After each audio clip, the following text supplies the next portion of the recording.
得到台南市学院老师柯依薇老师来为咱证道。伊所要证道的题目是圣晓上帝的恩典。柯老师，请。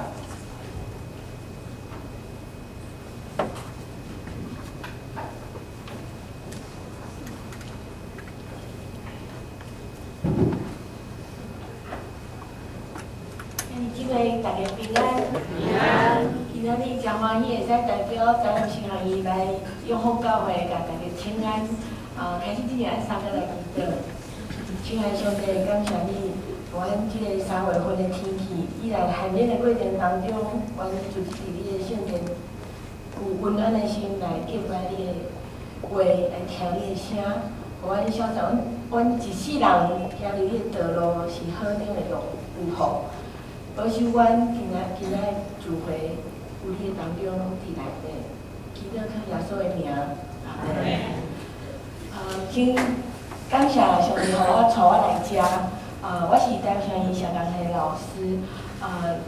其实伫南城服侍12年的过程当中，当年出来教会安尼，互大家知影南城的消息的过程当中，对我是一个足好的机会，互地方教会会使引发新学院。我等下讲的过程当中，可能讲义各有讲义的混杂的吼，可能大家要接受一下这样子的一个讲道，不好意思。好，我们先来想一想吼，在我们的生命里面呢，有多少的时候呢是主管交出去给上帝？其实上帝伫咱的生命当中，有当时啊是爱甲咱的老我给砍掉的吼，把老我放弃的过程当中呢，基督徒的生命才有可能看见神的作为。所以其实数算上帝的恩典过程当中呢，其实一个就是把老我先放下。在我的讲道片，大家可以看一下哦。第3型创校的巴克里博士，其实伊将来会来台湾宣教的过程当中，伊就是为英国来到台湾的其后教会开始的。那设立神学院的过程当中，他遇到很多的困难，但是他常常依靠上帝，上帝的恩典也与他同在。第二个，基督徒的生命如果数算上帝恩典同时呢，就会有更多喜乐的种子。其实按你生命和别人无同款，就是按有上帝伫内底。人伫伊的生命过程当中，可能伊会使3天无食物件，1天无啉水，不过伊袂使1秒钟无毋忙。所以伫安尼信用内底呢，其实上特别的就是互人有毋忙。所以，互人有毋忙的过程当中，其实安尼环境，做者你会看到安尼媒体拢是讲负面的消息，可以，互安尼生命看到的周遭范围里面，全部都是没有盼望的消息。所以有当时啊，按基督徒的生命有需要，甲人分享的过程是分享迄个喜乐的生命吼。所以其实我自己在做社会工作的过程里面，有许多遇到一些家庭。或者一些个案，其实他们在跟我谈述他们的问题的时候，我都在想一个，如果他们的生命有主是何等美好。所以其实按别人是看安尼外表，不过按家己是看内心，上帝嘛是看安尼内心吼。所以我第3部分就是要讲，安尼内底和外口其实是有上帝的生命是无同款。上帝造人，其实它有3个部分，就是灵魂体，安尼身体，安尼魂就是安尼意志，还有就是里面那个内在灵里的更新。所以其实上帝造人过程当中，它要有生命的意义，人活在世间是有生命的意义的。所以创世纪第1章它有讲，神赐给他们有各样，就是海里的鱼跟空中的鸟和地上各样的活物。所以其实上帝造人，第一个就是让我们的生命其实是有盼望跟意义感。第二个安全感吼。创世纪第1章第29节有讲，就是他给我们丰富十足的这个地上所可使用的这些蔬菜啊，或者是食物。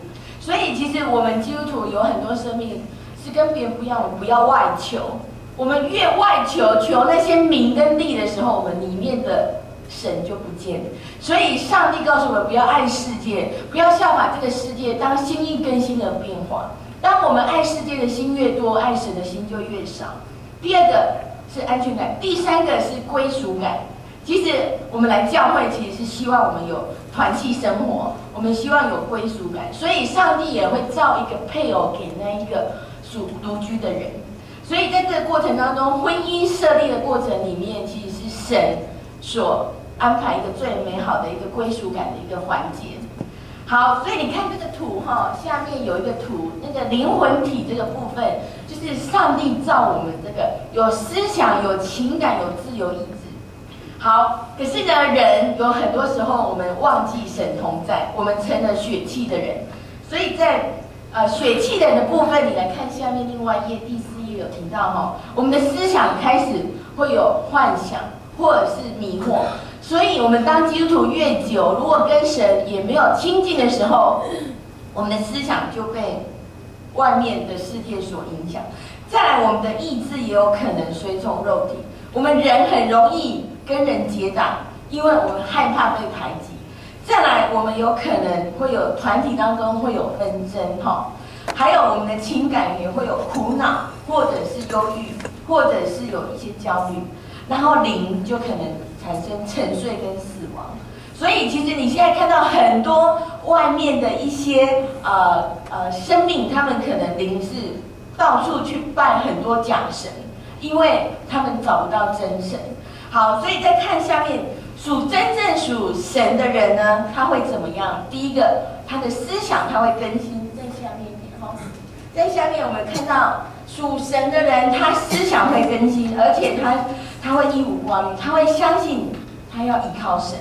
再来，他的意志他是有圣灵所结的果子，就是有喜乐、有平安、有恩慈、有良善、有信实、有温柔、有节制。再来，他在团体里面，他会是做一个和睦的人，所以他不再是随从肉体。我们人很容易随从肉体，比如说我可能喜欢厌乐，或者是喜欢吃大餐，或者是喜欢放纵自己。所以在这个过程当中，属灵的人，他的肉体是每天钉上十字架，所以上罪看自己是已经死了。那我这边要举这个灵魂体这3部分来看，我们如果周遭身旁的人他没有信仰，甚至呢在这个过程当中他得了忧郁症，所以我这边希望放一个忧郁症的一个就是 PPT 给大家看哈，好了，大概看。你来看一下这个忧郁症的这个人，他们的灵魂体是怎么样哈？在我们台湾亚洲呢，已经高达忧郁症的疾病患者是最高的。忧郁症下一步可能他就是去自杀，所以你会看到有很多人，其实他们在思想或情感其实是陷入一种无法跳出一个新的生命的一个思维。所以你看下面。忧郁症的人，其实在台湾的指标当中，新兴的国家亚洲，为什么亚洲是最高呢？原因是我们的文化思想其实是比较是压抑性格，所以你看台湾或者是南韩、新加坡跟日本，其实比例相当高。那在美国或者是英国，他们呢，其实在自杀的比例其实就没有像，因为他们的教育环境是比较崇尚所谓的个人主义。所以你看下面这个图有这个趋势。那我们对忧郁症的认识呢？其实我们周遭生活有非常多的压力。那么在这个过程，人只要一个心情不好，透过学业或者是工作的部分，就有可能产生一些忧郁。那这种忧郁的心情呢，在女性比较多，是4个人就有1个人，男生的比例是6个才1个哈。所以在21世纪的最大疾病里面，忧郁症是排行前3名。好，我们看下面这里。所以什么是忧郁啊？忧郁其实是一种病。人我们讲的健康有2种，一种叫心理跟生理都要同时健康。所以忧郁症是一种疾病，它会影响我们的身体，也会影响日常生活。那对情绪、行为跟思想会造成影响哈。那主要忧郁症主要是脑部有一些的化学物质产生变化。所以我们来看下面哈。忧郁症主要是又分3种，一种是轻度忧郁到中度忧郁到重度忧郁。重度忧郁的人，其实他就必须要到医疗机构去做治疗。可是我们一般人、正常人，其实大部分都是属于轻度忧郁，只要有环境、有好的朋友陪伴下，其实是可以往正向发展。下面，所以我们来看下面忧郁症的症状。如果你自觉你本身的生活里面，第一个，他的情绪有沮丧或容易暴躁；第二个，他常常做事提不起兴趣；再来，第三个，他可能食欲常常不想吃东西或一下吃很多；再来，他每个人疲倦或每天就会有疲倦或者是丧失他的精力。所以刚刚在讲灵魂体这个部分，如果你看到忧郁症的人，他常常是这样子肉体的状态产生的时候，你可以判断他。再来，他可能变得很躁动，或者是很迟滞，甚至常常失眠或者是过度睡眠。再来，他可能有无价值感或者是自责感。所以刚刚我在提那个灵魂体的部分，上帝给我们基督徒的生命是有归属感、安全感。可是，一般来讲，我们其实属世这样的人，他们会有无价值感，甚至会有自责感。甚至在这个过程当中呢，他可能没有办法，就是有专注力哈。好，下面，所以忧郁症它会有重复出现自杀的意念。其实我们只要一个意念，就会产生一个行动。那在下面，所以你看看，如果忧郁症可以改变他的认知，改变他的心情，甚至他的症状的时候，其实这三个才有可能是成为我们帮助他的一个管道。所以下面有一个图，我们来看这个图。其实忧郁症一般人医生在用药就是在改变他脑部的血清素，但是基督徒不一样，就是我们从灵里改变，让他灵里苏醒。所以很多医疗范围在改变忧郁症的时候，用药其实是第一步。可是我们如果是基督徒的生命，我们把神的话语给他，同时陪伴他走，他在用药的历程当中就可以缩短。好，下面。好，所以在一般我们谈的这个就是为什么要从恩典讲到这个？因为我在我周遭身旁遇到太多的人，他们后来其实信主之后，他们后来10年的忧郁症，因为信主读神的话得到改变。好，在下面哈。好，所以老人也有可能得到忧郁症，原因是老人在这个失落感里面特别容易遇到，尤其是身体的失落，面对自己身体状况可能有一些无法控制，所以陪伴老人忧郁症要陪伴，要鼓励他们做社会公益，甚至谈他们有兴趣的事情，然后参加辅导或者是参加一些宗教信仰，来相信他们也可以得到医治。好，下面，所以我们忧郁跟愤怒有关系。你想想，有很多人，无论是青少年、儿童到老人，都有可能被攻击过，甚至他们内在有一些愤怒的感觉。所以我们要学习如何处理愤怒。比如说，我们有参加一些活动，或者是让我们的愤怒可以发泄，并且学习饶恕。在人际里面，常常要如何学习饶恕我们的这个弟兄姐妹可能产生的一些人际伤害。好，下面。还有提到，就是自杀跟忧郁症，他们是一个相同的一个范畴里面的比例哈。所以你在你的周遭生活里面有没有这样的人存在？那你可以如何协助他？然后下面有提到，就是说，面对忧郁症的人，他们想要自杀，其实你可以打119或110，甚至在这个过程当中，你可以打1995，有各地实验室的生命线哈。好，下面。我们看生命线有这些的服务，你可以来帮助你周遭有忧郁症的人。好，下面，好，所以有这些自杀的这个积极性的支持，跟所谓的帮助他如何化解一些他生命里面的问题。好，下面，好，情绪其实是神给我们的一个叫情感，我们人有情感是正常，而且我们心情不好也是可能发生的事情。所以在这个过程当中，如果我面对自己情绪不好的时候，我回到神里面，你想想诗篇，那诗人大卫在创造这么多诗的时候，他也有谈过他的情绪。像诗篇42篇，他说：“我的神，我的心为何在我里面烦躁？”哈，好，下面。所以我们想想，我们本身在面对这种情绪的问题的时候，好，我们回来想一想，我们来看哈，我们如何面对我们生命里面。有这么多捆绑的时候，来翻到那个 Word 的这个第5页这边就大概就放到这边。我们来想想，我们生命里面要如何释放那些可能来的捆绑跟压力。第一个，我们的生命里面拒绝假神，甚至我们转向我们的真实上帝。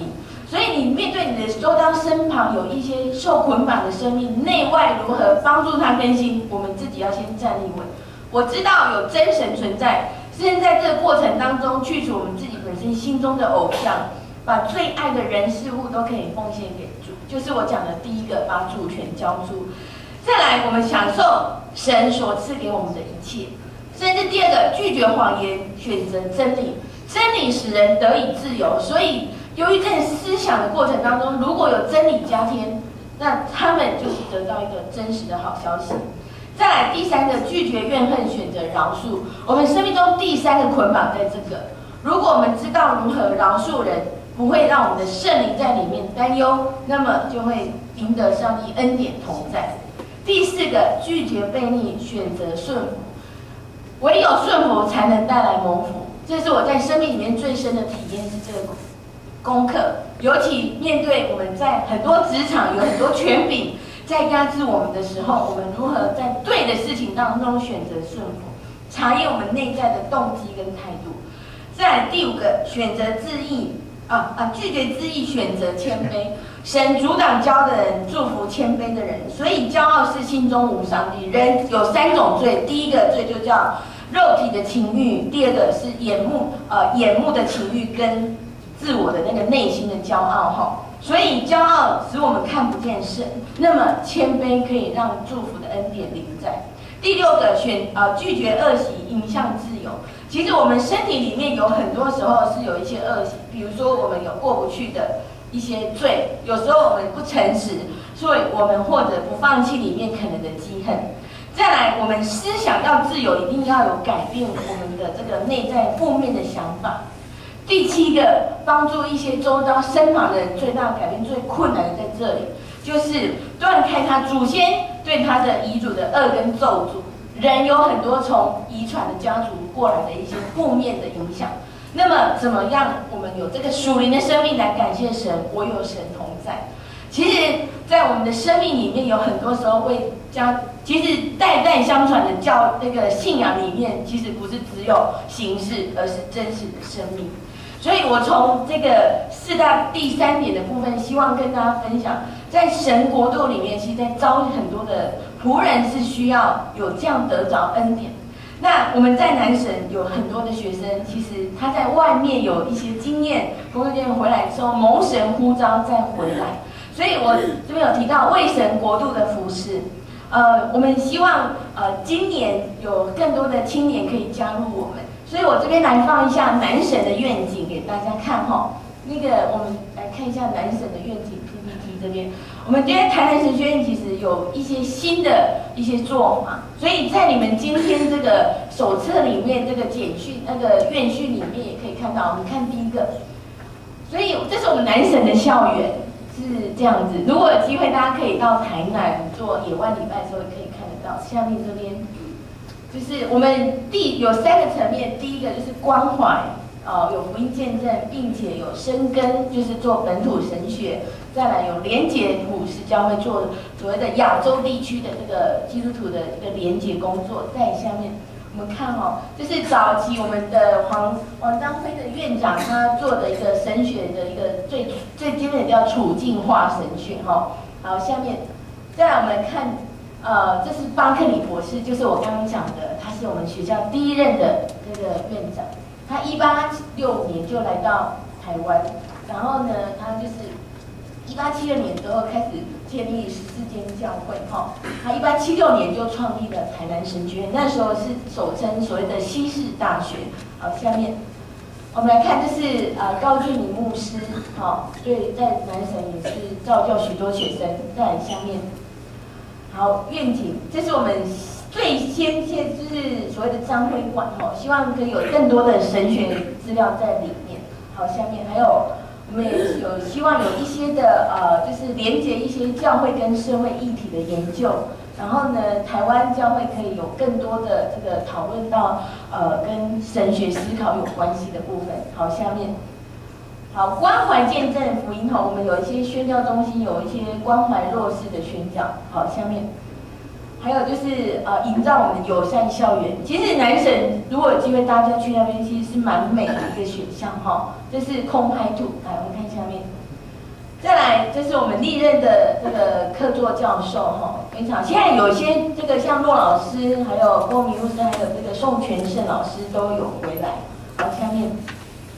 好，这是我们一些国外的那个老师也在我们学校当中哈，有非洲、印度来的老师。好，下面。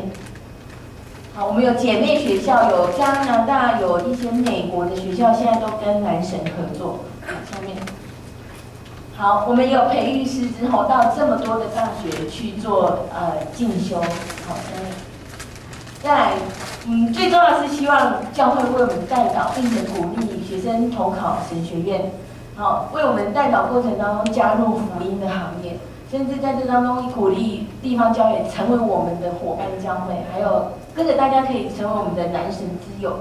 那我们今年的招生呢，是在你们手册这一个的第4页。第5页这里哈，台南神学院2012年的这个招生简章在这边，大家可以看一下。好，所以其实今天我代表南省来跟大家请来报告，最重要一点，也是希望大家多为南省代祷，然后呢，帮助台南神学院在经营学校的过程当中，找到适合神呼召跟心意更新的工人来我们当中，唯有健康的教会。所形塑出来的学生在还有神学院这样的训练过程当中，现在的基督徒其实增长趋势不是太高，所以我们必须要有更多的工人在我们当中受造就，以便可以差派到地方教会，影响更多的生命。好，所以在结论里面，我想要跟大家分享的就是，我们台南神学院设校到现在已经136年，我们也感谢地方教会的弟兄姐妹为我们南神所付出的爱。所以呢，上帝的恩典测不透，也就是数不尽。所以在这个过程里面呢，如果有机会推荐一些新的一代来我们当中的时候，我们相信神的教会跟国度会不断的扩增。